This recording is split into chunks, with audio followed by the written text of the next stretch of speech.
10 ans, jour pour jour, 10 ans déjà, le jeudi 23 mai 2002, la population d'Aroué, quelques heures après l'annonce de la disparition de son maire, priait pour qu'on le retrouve, lui et ses compagnons.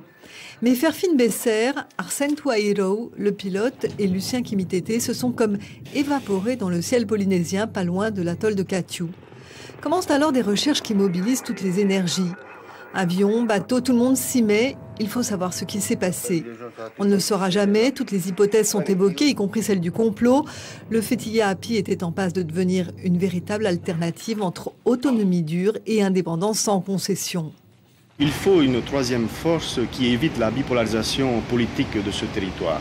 Entre ce qu'on peut appeler le flossisme avec ses excès, ses dérapages, et le séparatisme dont se réclament malheureusement maintenant pratiquement tous les partis d'opposition, il faut absolument répondre aux souhaits de nombreux Polynésiens de voir s'émerger une nouvelle force politique qui se préoccupe davantage du développement de ce territoire plutôt que de surenchères institutionnelles.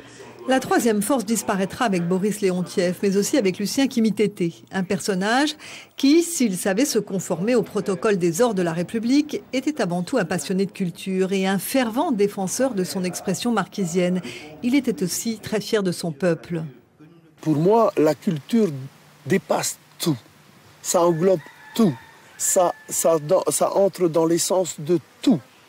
Et nous avons cette richesse en Polynésie. Et c'est la plus grande richesse, je crois, la richesse humaine. L'onde de choc provoquée par la disparition de ces hommes et de cette femme de conviction va se propager longtemps dans toute la Polynésie. Au-delà des soirées œcuméniques, des hommages d'une classe politique réunie pour l'occasion, la population ne fera jamais vraiment son deuil.